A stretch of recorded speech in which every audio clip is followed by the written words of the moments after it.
Hi guys, do you know how you can improve your writing skills immediately?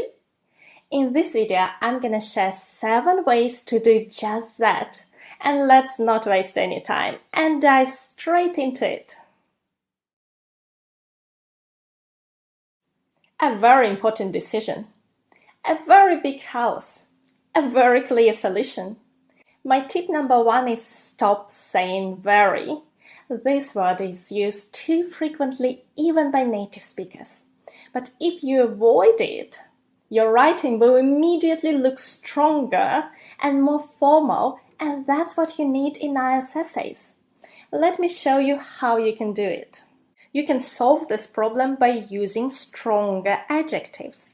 For example, instead of saying a very important decision, say a crucial decision.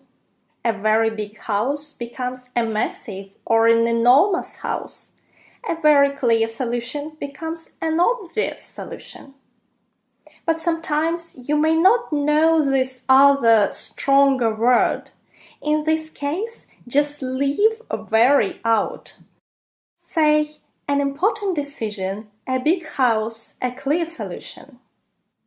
Tip number 2, do not begin your sentences with there is or it is. The structures are so simple and lack style, so try and avoid them. Here is the first example. There are 2 possible solutions for the government to choose from.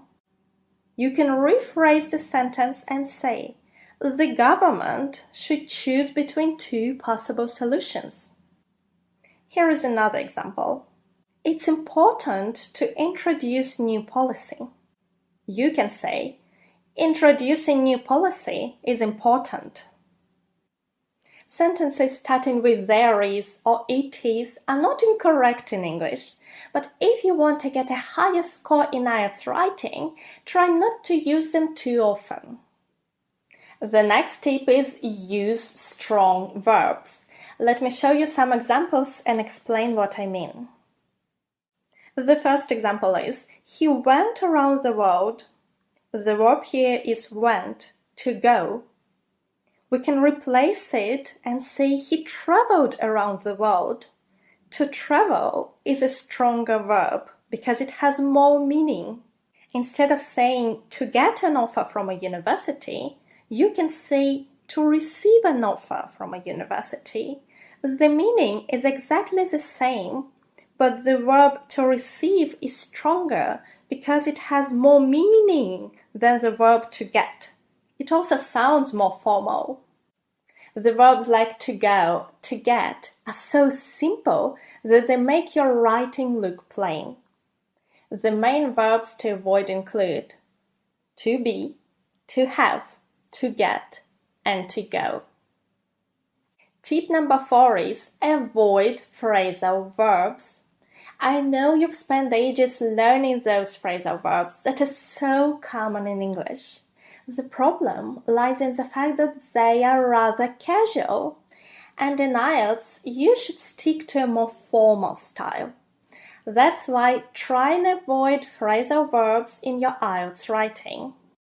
For instance, instead of saying give out free items, say offer free items. Instead of make up a new idea, say create a new idea. The next tip is do not use contractions. Don't, won't, can't are all contractions or short forms that are used in informal language. In everyday life, English speakers use them all the time. But in IELTS, you should stick to a more formal style and full forms. Do not, cannot, will not.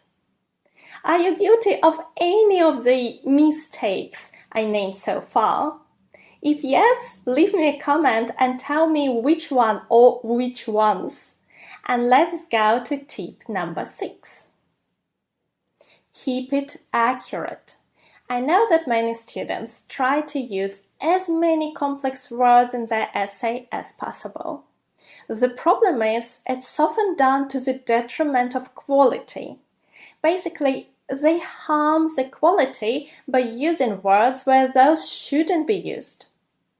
To get band 7 in lexical resource, which weighs 25% of your mark, most of your sentences should be error-free.